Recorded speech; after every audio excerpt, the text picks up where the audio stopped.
Cessez de demander aux pécheurs de confesser ce péché pour être sauvés.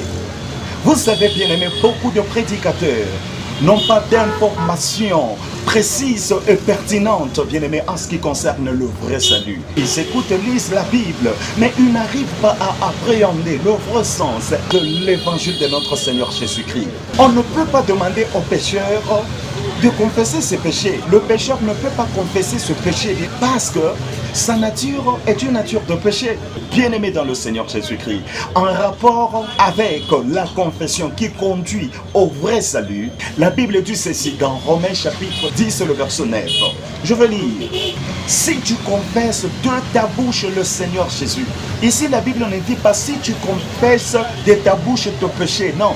Si tu confesses de ta bouche le Seigneur Jésus, veut dire aussi tu confesses la seigneurie de notre Seigneur Jésus-Christ, de notre roi Jésus de Nazareth.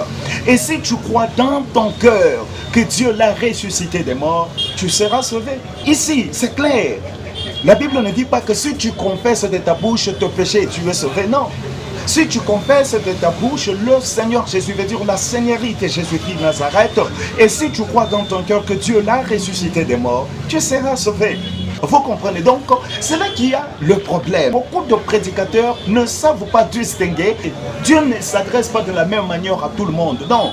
C'est ça l'erreur que nous avons, nos chrétiens, nos prédicateurs. Nous pensons que Dieu parle à tout le monde de la même manière. Non.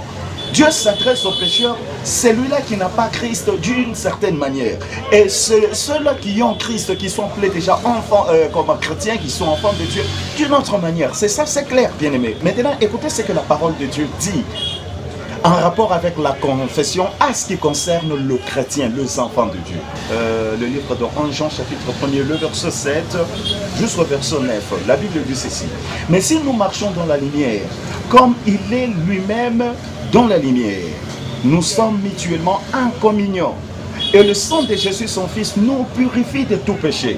Si nous disons que nous n'avons pas péché, nous nous séduisons nous-mêmes et la vérité ne point à nous.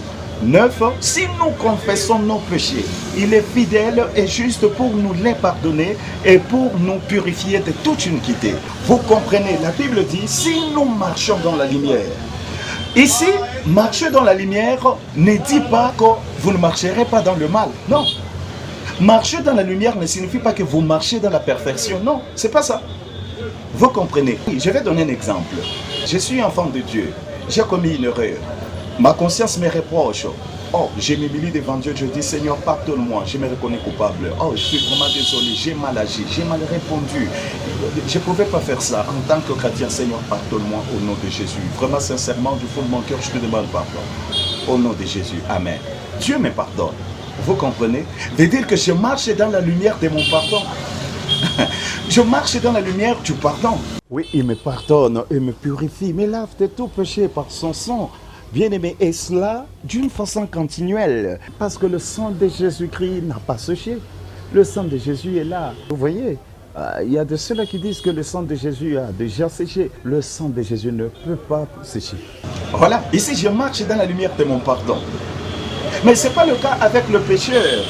Pour le pécheur, la vérité c'est que Dieu donne la rémission. La rémission c'est quoi? La rémission de ses péchés. La rémission c'est quoi? La rémission c'est le fait d'ôter. Vous comprenez? D'effacer. Un enfant de Dieu, lui ses péchés ont déjà été effacés. Il a déjà reçu la rémission de ses péchés. S'il arrivait à pécher aujourd'hui, Dieu lui pardonne.